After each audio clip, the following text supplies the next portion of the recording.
everyone! So, despite the fact that my TBR pile is ever growing and will never stop at this point, I love to reread books. So today I thought that we would count down the 5 books that I think are the best rereadable options. The first book that I want to talk about is the Percy Jackson series by Reread. This series in total is 21 books. However, the first 5 books are definitely the most well-known.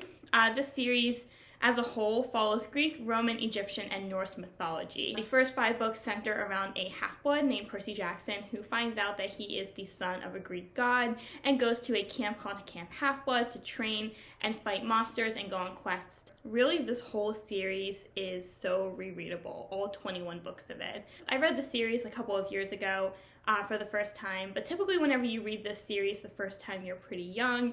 I really love going back and rereading series when you're a little bit older and you understand more and you catch more things. And because this series, all 21 books of it, is so big, you can go back and catch so many things that you missed the first time.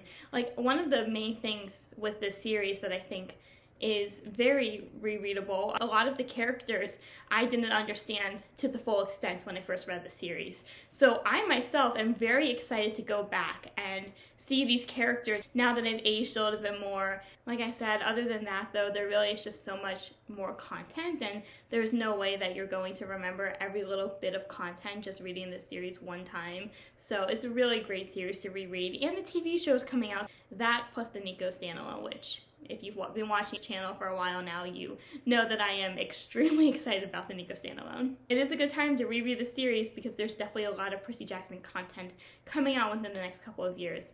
The next series that I want to talk about is the Carry On trilogy by Rainbow Rowell. This trilogy follows a boy named Simon Snow who is the worst chosen one to ever been chosen. He is really bad at magic, he has the weight of the magical world on his shoulders, and to top all of that off, he has an evil vampire roommate, Baz. This series is so rereadable, and I've already reread it once when I was prepping for the 3rd book to come out. I really feel like every time you open up these books and read a scene from it, the dialogue is just scratching the surface of what the scene is actually about. And each page in this book just has a world of analysis underneath it that I just love going back and reanalyzing and seeing new things that I didn't see the first time. I also just absolutely love watching these characters grow from the 1st book all the way to the 3rd book. These characters really just were pulling on my heartstrings when I was rereading it.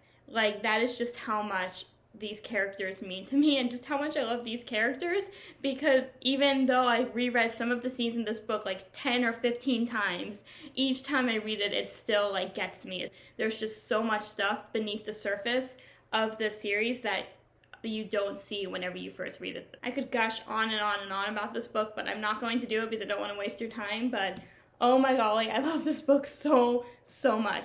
The next series I want to talk about is 6 of Crows by Leigh Bardugo. This is a duology set in the Grishaverse, and it primarily focuses on this boy named Kaz who lives in a town called Ketterdam and goes on a lot of heists, mostly just to benefit himself, but he's also very street smart and has been living on his own for almost a decade at this point. One day, Kaz gets hired to do an impossible heist that has an amazing amount of money, but he needs help, so he puts together this group of misfits, and together they all set out to try to complete this heist. This book is one of those books where when you read it the first time, I feel like you're not going to get the full extent of it, which seems to really be the theme of this video. So this was the first book that I ever read in the Grishaverse, and since then, I feel like I've learned so much more about the Grishaverse and have really made myself very educated on the world. So rereading it was a really great experience because I actually knew what was going on in it. I feel like it's also one of those books where the character development is just so great that it needs more than one read to fully appreciate just how great the character development is. Also, this series uses banter to such an extent that it's just beautiful, and they have the found family trope in it. So if you like any of those things, I just highly recommend reading this book, and if you want to read it over and over again to get the full appreciation of it, I feel like you'll really get that. I definitely recommend reading this series before watching the Shadow and Bone show on Netflix, but you can definitely watch the show without having read the books and still appreciate the show. And quick side note on the show, the season 2 cast got announced. It's amazing. I'm so so excited for all these characters. Like, I was going to do a whole video just talking about the cast, but I feel like that would not have been a very long video, so I didn't do it. But oh my golly, the cast is amazing, and I'm so excited for season 2. The next book that I want to talk about is the Song of Achilles by Madeline Miller. This is a retelling of the Greek hero Achilles in the eyes of his best friend and eventual lover Patroclus. It follows both of them when they are in their early childhood all the way up to the Trojan War. This story is just so incredibly engaging, and it's so poetic, and it immediately captured me right from the start, even though I and almost everyone who picks this book up knows the tragic ending, because if you've read the Iliad, you know how this book will end. I feel like it's a really great book to reread because there is just so much mythology when it comes to Greek myths that every time you learn something new, it's like you have to pick this book up again to see if they're going to mention it in the book. I read this book when I was in the middle of my mythology class, but I've since then finished the class, and I honestly see myself rereading this book at some point within the next couple of years just to read the book with all the knowledge that I know from this class now at the full extent. And the last book I want to talk about today is Cemetery Boys by Aidan Thomas. This book is about a trans boy named Yadriel who comes from a magical family that helps guide spirits to the afterlife. In this book, he wants to prove to his family that he is a true brujo, and by doing this, he accidentally summons a ghost and then cannot get rid of the ghost. This story is hilarious, it's funny, it has great representation, and it is just all around such a great story.